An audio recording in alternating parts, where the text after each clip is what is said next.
Je dirais que les relations entre la Chine et le Maroc s'annoncent dans de très bonnes conditions au cours des 3 premiers mois de l'année 2025. Je commence par des échanges au niveau politique entre les deux pays. Comme vous le savez sans doute, au niveau des échanges politiques, nous avons eu la visite au Maroc d'un membre du bureau politique, le chef du secrétariat du Parti communiste chinois. C'est aussi le ministre de la communication du Parti communiste chinois, M. Li Sului. Il a conduit une délégation dans sa visite au Maroc. Il a été chaleureusement accueilli par les hauts responsables des partis de la majorité gouvernementale du Maroc. En tout cas, les deux partis ont passé en revue l'ensemble de la coopération sino-marocaine.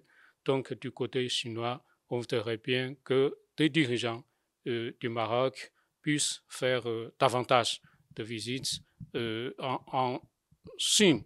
En tout cas, nos deux partis ont renforcé leur confiance politique pour une série de questions touchant à nos intérêts vitaux. Alors, sur le plan de la coopération économique et commerciale, je pense que le commerce se déroule dans de bonnes conditions entre nos deux pays. Ce qui me réjouit en particulier, c'est que l'investissement chinois continue à arriver au Maroc.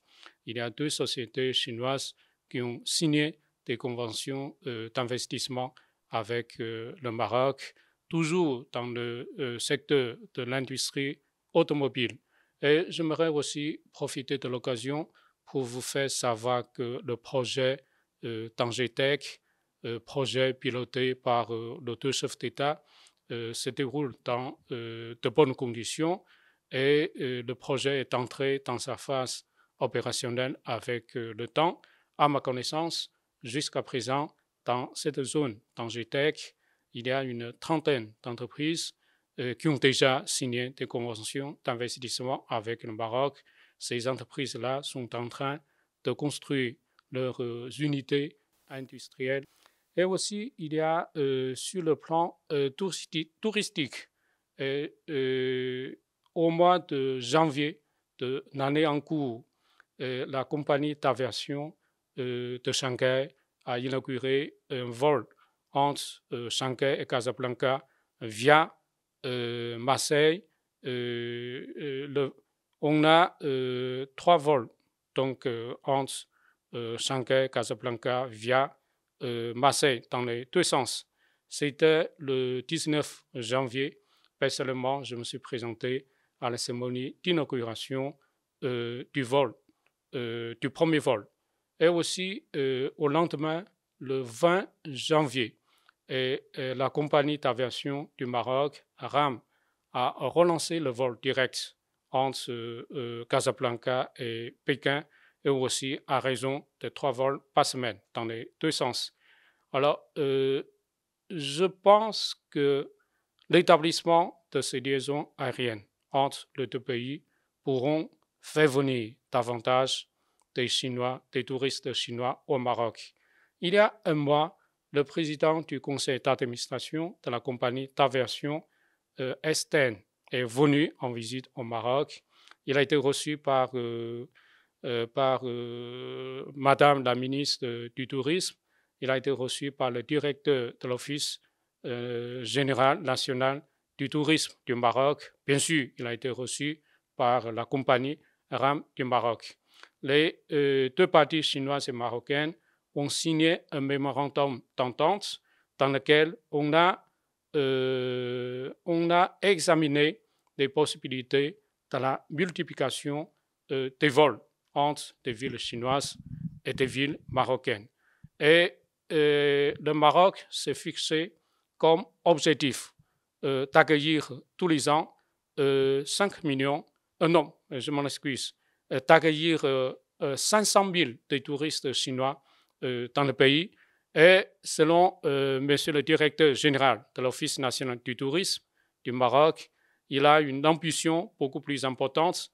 Il voudrait accueillir 1 million de touristes chinois tous les ans. Mais selon lui, pour atteindre cet objectif ambitieux d'accueillir 1 million de touristes chinois, il faut 10 vols, donc par jour dans les deux sens, entre la Chine et le Maroc. Alors, il y a un point que j'aimerais aussi mentionner. Comme vous le savez sans doute, il y a un mois a eu lieu à Paris le salon aéronautique du Bourget. Alors, Monsieur le Président du PAC de l'industrie aéronautique de Casablanca, avec Monsieur le ministre de l'Industrie et du Commerce, Monsieur Mezou. Alors, ils les ont rencontrés à Paris, justement au salon, leurs homologues chinois. Donc, ce sont des hauts responsables, ce sont des professionnels de l'industrie aéronautique de Chine. Ils ont aussi examiné des possibilités de collaboration entre les deux pays dans le secteur aéronautique.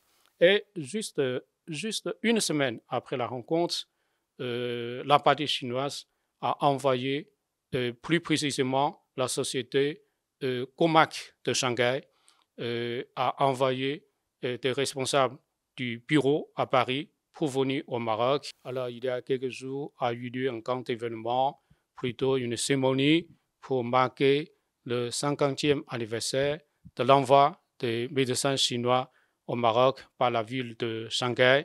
Et monsieur le vice-maire de Shanghai a conduit une délégation pour venir au Maroc.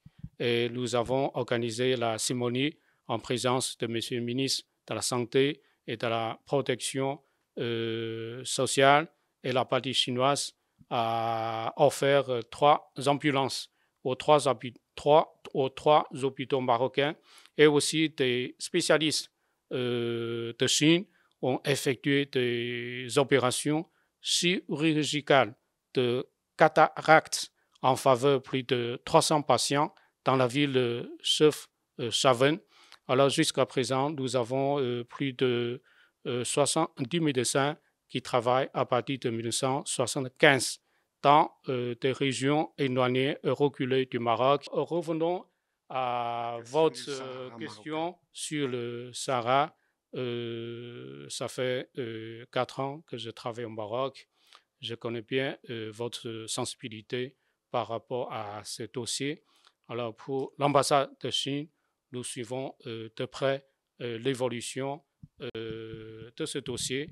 Je sais bien qu'il y a un nombre croissant des pays qui ont soutenu la marocanité du Maroc sur ce dossier, ou bien ils ont donné leur soutien au plan d'autonomie du Maroc pour le règlement de ce dossier. Alors, en ce qui concerne la position de principe de la Chine sur ce dossier, j'ai eu l'occasion vraiment de donner la position de principe de la Chine sur ce dossier. Nous sommes toujours partisans pour une solution politique. Cette solution devra être basée sur la base des résolutions des Nations Unies. Donc, il faut une solution politique, il faut une solution durable, il faut une solution acceptée par toutes les parties prenantes. Évidemment, nous soutenons les efforts de l'envoyé personnel du secrétaire général des Nations Unies dans ses efforts de promouvoir la résolution de ce dossier. Alors, en tout cas, l'ambassade de Chine suit de près l'évolution de ce dossier. De temps en temps, nous envoyons des rapports à Pékin en donnant nos propositions constructives allant dans le sens vraiment du règlement politique de ce dossier. Arrive à travailler un peu longtemps en harmonie, voilà, comme un couple.